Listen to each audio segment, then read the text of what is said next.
Guys, it's the Cook and the Coach podcast. I'm Kenny, I'm the cook. Baze, I'm the coach. Welcome to episode 80, guys. Can't believe we're already here. Episode 80. 80. It's pretty crazy. Before we started recording, me and Bezos were talking about weed.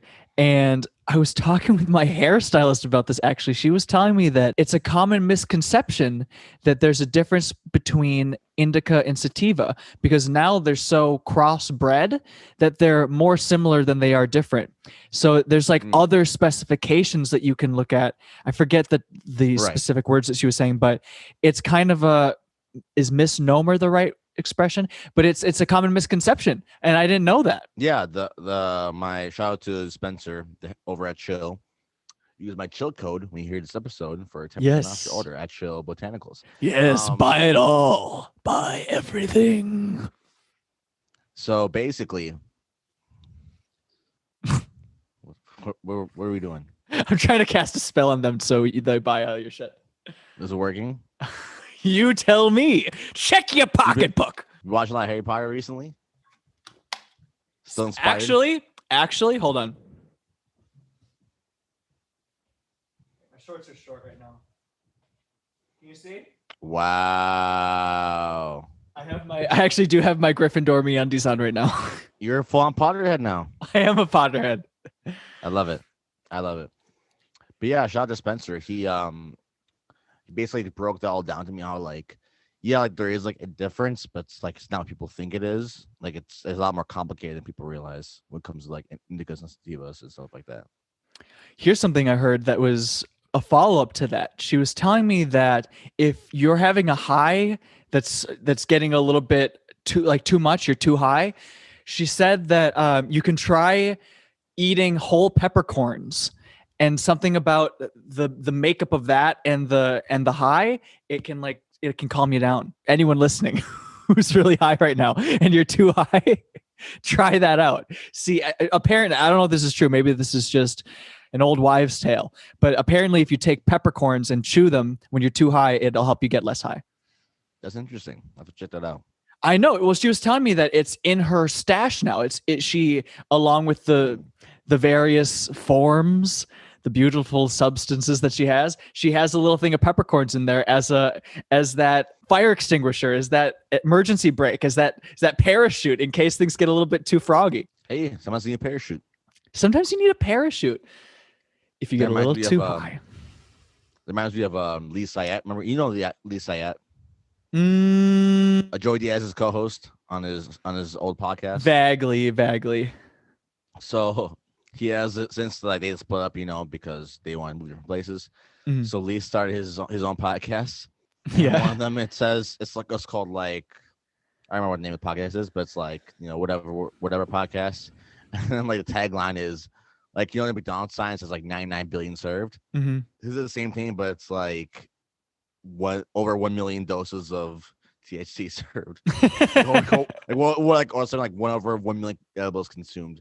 Or 1 million milligrams of THC. That's funny. It was a funny shit. By the way, actually, Lee was on an episode super briefly on Tim Dillon's podcast. I don't know what that was about. I didn't get it, but I could see that it was a joke. This happened about a month ago. When I tell you that was one of the hardest times I've laughed all 2021. Not exaggerating. One of the hardest laughs. Oh my God, I was dying. Tell me why. I knew it was a joke, but I couldn't understand why. Because Lee used to be a producer for Joey's show, and Joey's show is one of the biggest comedy podcasts out there. Right. So was the joke that Tim just stole him or what? Tim has done a bunch of Joey's podcasts. It's him and Lee have a good relationship. Oh, okay. He's saying, Ben, you're fired for being my producer of my show. And since Lee isn't producing a show anymore, the joke's he brought Lee in to replace him. That's fun. Okay. That's that's so great. I was like, what the fuck? Is that one dude from I've seen in the background of those Joey Diaz clips? Because I didn't even really watch his podcast that much, but I recognize his face vaguely. It's it was actually a really smart, really well done bit, because unless you're not even a comedy fan, you'd be a comedy online podcast fan, of that like extremely niche genre. Yeah, it's Get super that joke. niche. It's And if you don't niche. get it, it's kind of like, what is this? But if you get it, if you understand, like, it's like, yeah, dude, bro. Okay, it floored me. It floored me. Now we're literally just a podcast talking about Tim Dillon jokes, but I'm gonna do another one. He posted today a picture. Joe Rogan has been posting pictures of the moon and the sun and talking about the new phone he has. I saw Tim Dillon had this post. And he's like, this is a picture of the inside of my asshole. Wow, the Samsung Galaxy phone camera is so good.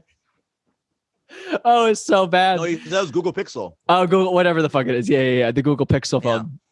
Yeah. Because Joe said about Samsung, he's like, I have this Google Pixel. It's so much better. And then yeah.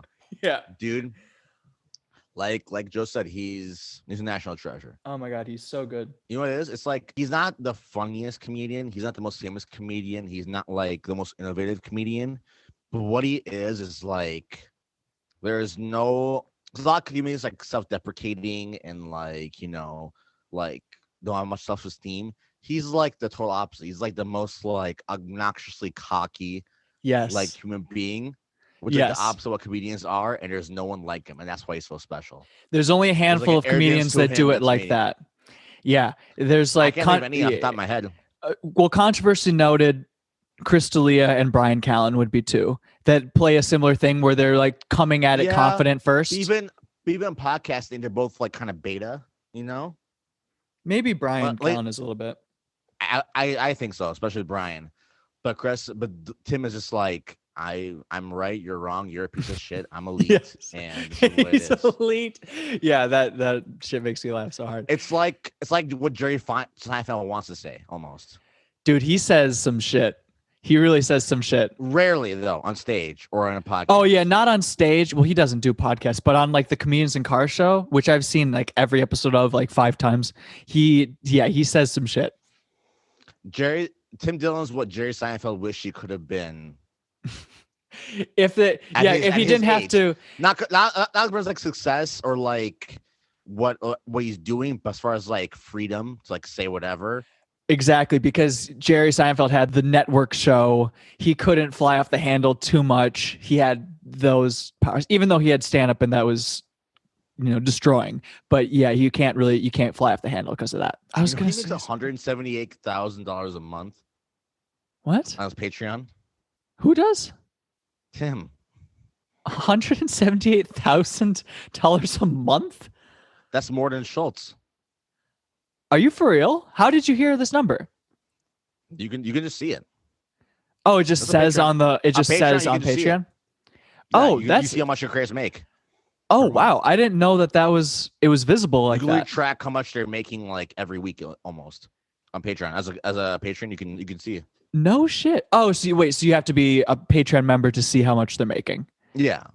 Oh, okay. Because I was about to say that would be a fun game we could play where it's like who is making the most money on Patreon, but if it's private until you're on, I mean, let's Google it and let's see if there's any hints.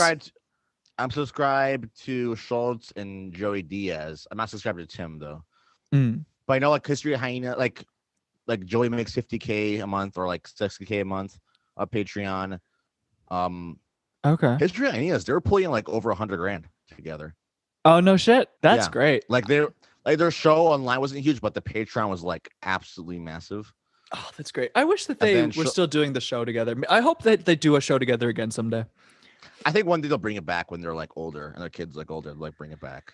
Yeah, I hope so. Once Chris is done with all the TV BS and movie stuff, I think he'll come back. I know, because I think he has to do the Hollywood stuff for a little while, or he wants to do that. I know Schultz, if they're going to they were playing about $90K. I think they're close to $100,000 now a month. Okay. But Timmy D has like 175 or whatever a month. No shit. It's like ridiculous. No shit. Okay, so I'm pulling up. I'm trying to Google right now and see if there's any hints. And so far, I'm not recognizing. I mean, I'm just looking up Patreon creators in general, and I don't recognize anyone on this. These top Patreon creators earn more than $200,000. Oh, for sure. I mean, it obviously doesn't have to just be comedians or something like that. But this is, I mean, I wish I knew Have you heard Chapo Trap House? Yeah, I've heard of that. Okay, that's one of the big ones. CGP Grey. Last podcast on the left. I don't really, Never the heard of Glass that. Cannon, Easy Allies. I don't really know these. I've never even heard of any of these. Oh, I've heard of Hank Green, SciShow. That's a big one, I guess. I was kind of hoping that there'd be more people I would recognize, but that's interesting that you can see the actual numbers that he makes on the thing. That's weird, right? Yeah, it That's is weird. That's actually, I wish that it wasn't weird. I wish that people just talked about how much they made and it was really normal. Because I think, isn't That's it a how it thing is that in Europe. I was going to say some cultures that's common. And in America, it doesn't Like seem very Europe, common, like at your work, like everyone knows what everyone else makes. which I think is a good thing. Actually, and they found like they decided it actually makes people like happier and like more at ease with like their job, like their position and their role. Like it makes them feel more comfortable that everyone knows what everyone makes and does, like bonuses and stuff like that. That makes so much sense. Because everyone knows about everyone, so it doesn't matter.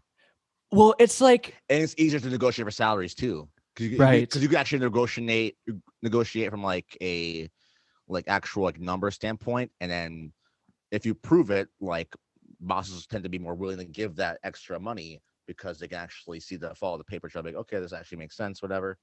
Beza, this It's usually makes the so benefit of much everyone. sense. It makes so much sense because the main reason you're at any job, you have the job to make the money. It's always like that's the first thing Yeah. to do. And hopefully you enjoy it and this and that. But the only reason you walk into the door, the first and foremost, it's that. And I Yeah. think there's a weird thing where people maybe aren't comfortable with that premise, but I think it's kind of just true. Like Mm-hmm. you're there to make money first and foremost. So if in America, if that's the main reason you go into the job, but you don't know what everybody else is making, it's like you just see the hierarchy of where people are at and how things are structured from like a responsibility setup, but not the money setup, which is like if you saw the money setup, then you would understand the business better. And then you would understand your place and how everything is set up better. And that would make that I totally see why it would make everyone feel more at ease, like in Europe, because then it's like, okay, Mm-hmm. well, now I see why this person, my manager, is making X amount more than me because they have been here this much longer and the clients they have do this or that, and that's this much more helpful. Like that makes so much sense. It's transparency. I totally agree, man. That's so interesting because, like, yeah, that's so interesting. I don't know why I'm so excited about it, but that makes a lot of sense to me. I've been at jobs where it's not encouraged to talk about how much you make, but I always talk about it with my coworkers. That's what I do. Totally, and I try to do Yeah. that with like just like in social situations too, and it's like and not at all in a way of like bragging or anything like that, because I think that's the other perception too. People think if you're talking about it, you're like bragging or you're like trying to figure out how to make more money. I think it's just interesting. And I also think it's like one of those weird rules. It's like, why are we following this rule? Like, if we actually are enjoying the social situation, why is this going to make it different knowing how much we make? Why would that change it? Ken, I like this conversation a lot. A couple things. I think we in America especially tie so much identity and value and worth and social status with money. Agreed. Whereas in Europe and places across the world, it's not, your status is not associated with your money oftentimes. So talking about your actual income isn't as much of a stigma there because why does it matter? That doesn't attach to your personal status among your culture. Whereas in America, it's the opposite. Money is everything. Money is how we dictate where you are in a totem pole. Yeah, so and I think that's more not insecure if they know they're on the bottom totem pole because of their income. Yeah, and that's where I think it gets too far, right? Because it's like money should be like one of the, I feel like it should be transparent in a job so you know how the business is set up and how that all works and you can like negotiate and shit. But outside of the job, it shouldn't dictate how you see somebody else. And obviously life is more than just that. But it's all messy here. And so it's real awkward. Sometimes I'll just ask like, oh, how much are you making or this and that, or I'm making this amount, opening the door for them to say, because it's weird to not do it. I think. Think about like, for example, with dating, right? Mm-hmm. Dating is a very intimate part of one's life. It's a very personal you know, journey that every human goes through is their love life, right? Right. We are so ready to drop a hat to share that information with any family member, any friend, even like random strangers, people we just met. You know what I mean? We're so ready to share that like just tidbits of information related to that. Like even just Right. the fact like I'm single, I'm married, whatever. Just Right. that small piece of information alone is like we're so ready to drop it at the you know Mm-hmm. ready to say whenever. But when it comes to Right. like money and finances, for some reason that's so private. With your friends, right? You're Mm-hmm. just ready to talk about, your school life. Hey, I need to do this, this, and this to, move ahead and get this degree. Should I go first? Should I not? We talk about that. When it Mm-hmm. comes to like dating, it's like, he's this girl, here's a situation, here's all the details. Because we want to improve in our dating life, our academic life, we're trying to get fit. We ask your gym buddy, whatever, like, how do you do this? Like, what are some gym tips you have for me? Mm-hmm. Why don't we do that with finances or like your income or like different ways of like organize your taxes and stuff like that? But for some reason that's so private, you don't want to talk about it. Why not just talk Yeah, shop with friends about that? I agree. I totally agree. And I try to push it. It's just the reason is because it's like I get sometimes nervous about It's that attached to too. social status. It kind of shifts the level of power in a relationship, in a friendship. Sometimes In a way, yeah, because it's like, we don't yeah, want it to. We would never think it would happen, but subconsciously, I think it does. Subconsciously, I think in a way. It is funny, right? It's like yeah. I know someone who um it maybe I shouldn't say this. Go ahead. Let me think if I would say this to him. And if I would say it to him, then I'll say it. Let me think. Um okay, I would say it to him. I would say it to him. That wasn't just a bit. I actually was thinking about it. Okay. Um he's been making a lot of money with crypto, like a lot. Bays. A Nice. lot. Yeah. No, I think I yeah, told you yeah. about this a while ago, and then there Like was a little dip, and then it went right back up. And he's doing great. And he has a number for when he's going to pull out for most of it, and he's going to leave a little bit in there, just almost a nest egg or something, just to let it just continue to grow and play with it a little bit. But like, it's a lot. And it's funny because when I've seen him just in passing, I've seen him before he was doing crypto. I've seen him on days when crypto wasn't going well. And I've seen him on most of the days where it's going great. And it's really funny, man. Like, shoulders a little bit more back. He's like a little bit, he just seems like he's just a little bit more confident, just a little bit more like, all right, let's go. Let's like, just a little bit more like present or something. I don't know, which makes sense. It's not, I'm not dissing it, but I noticed that. I noticed that he was doing that. I was like, I think crypto's going well for you today. That's what I was thinking. What's like the subconscious psychology behind that? Like when you get like more money or you get like a check that's like more than you expected or something like that, there's like a little bit of like a boost, right? That was like a happy boost, but like almost like an ego boost almost, right? I think it's like the idea of it's the idea of fuck you money, even if you don't have fuck you money. Right, but what does fuck you money mean? It means you have what does it give you? It gives you the how it relates to like a caveman. You know what I mean? Just have more resources at your disposal, so you can have like you see where I'm going with this? Right. So if you're gonna do caveman analogy, and the caveman has fuck you rocks. He has way more like unlimited resources, right? He has so many extra like, the food, all the land. That way, more of the girls want to come and fuck him because he has more resources. Therefore, he can spread his seed more. Well, I mean, yes, but I was thinking like the fuck you part is like, I don't need to rely on you to get more rocks because I have all of the caveman rocks that I need. Which makes me the superior person. Which makes, or not even necessarily superior. It just means that I don't have to tread as lightly around you because I don't need, if things go south with this relationship, I'm going to be okay.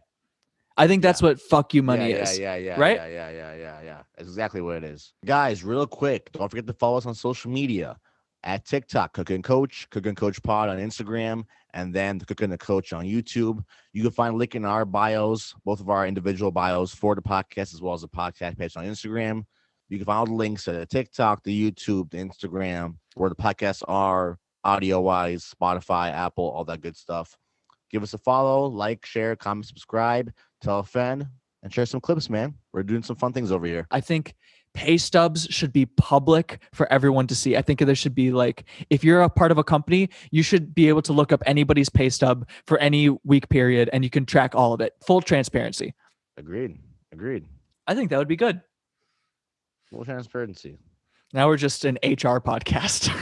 It would make dating easier for women, so they can see who makes the most amount of money. They can go after who they want to go after. Oh, so now you're talking about outside the company, because that's like, there's a website for that too, where there's like, they estimate what the people at positions in companies that you're not a part of make. What if your everyone's income was just public? Wow. Well, what if that happened? What if it was so public that it was a part of your say your social media, like it just got fed into that?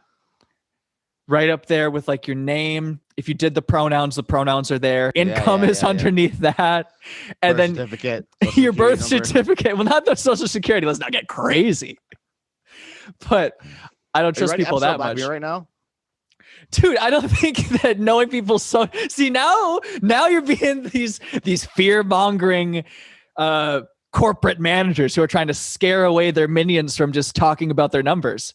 Oh, Black Mirror, just saying things. It comes full circle. I actually worked for the elite. I work for 1%. All right, I am with 1%. Yeah. Oh, it's all come full circle.